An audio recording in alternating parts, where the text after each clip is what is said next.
In the Bible, you read in Mark 9:23, "If thou canst believe, all things are possible to him that believeth."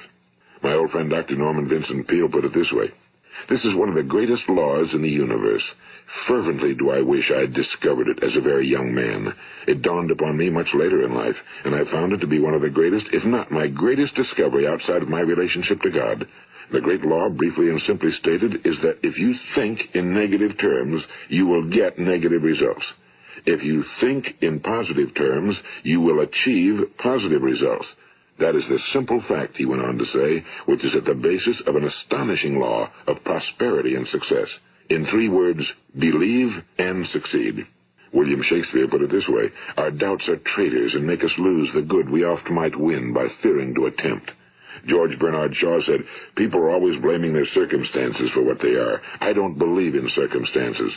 The people who get on in this world are the people who get up and look for the circumstances they want, and if they can't find them, make them." Well, it's pretty apparent, isn't it? And every person who discovered this for a while believed that he was the first one to work it out. We become what we think about. Now, it stands to reason that a person who's thinking about a concrete and worthwhile goal is going to reach it, because that's what he's thinking about, and we become what we think about. Conversely, the man who has no goal, who doesn't know where he's going, and whose thoughts must therefore be thoughts of confusion and anxiety and fear and worry, becomes what he thinks about. His life becomes one of frustration and fear and anxiety and worry. And if he thinks about nothing, he becomes nothing. Now, how does it work? Why do we become what we think about? Well, I'll tell you how it works as far as we know. Now, to do this, I want to tell you about a situation that parallels the human mind. Suppose a farmer has some land, and it's good, fertile land. Now, the land gives the farmer a choice. He may plant in that land whatever he chooses. The land doesn't care. It's up to the farmer to make the decision. Now remember, we're comparing the human mind with the land because the mind, like the land, doesn't care what you plant in it. It will return what you plant, but it doesn't care what you plant.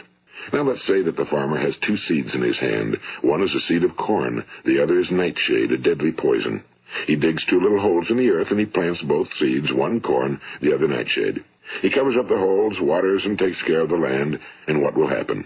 Invariably, the land will return what's planted. As it's written in the Bible, as ye sow, so shall ye reap. Now remember, the land doesn't care. It'll return poison in just as wonderful abundance as it will corn.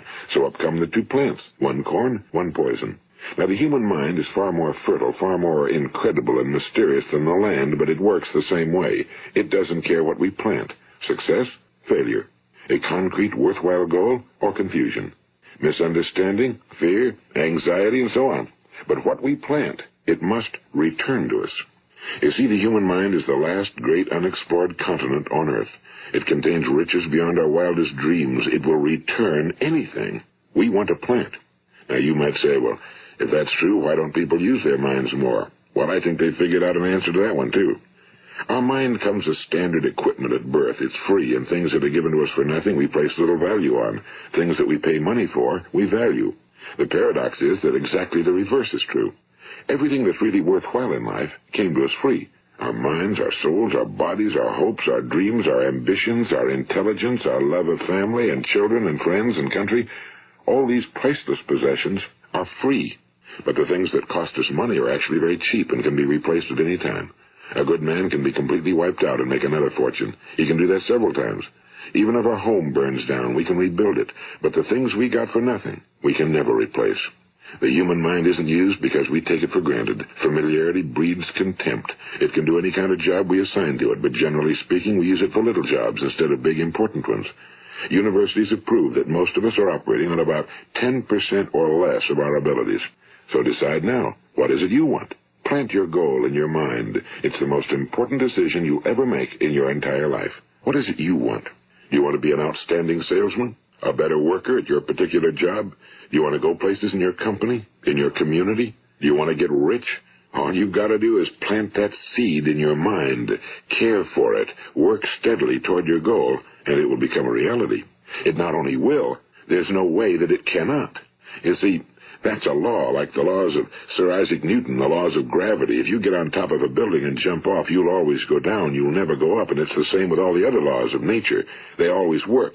They're inflexible. Think about your goal in a relaxed, positive way. Picture yourself in your mind's eye as having already achieved this goal.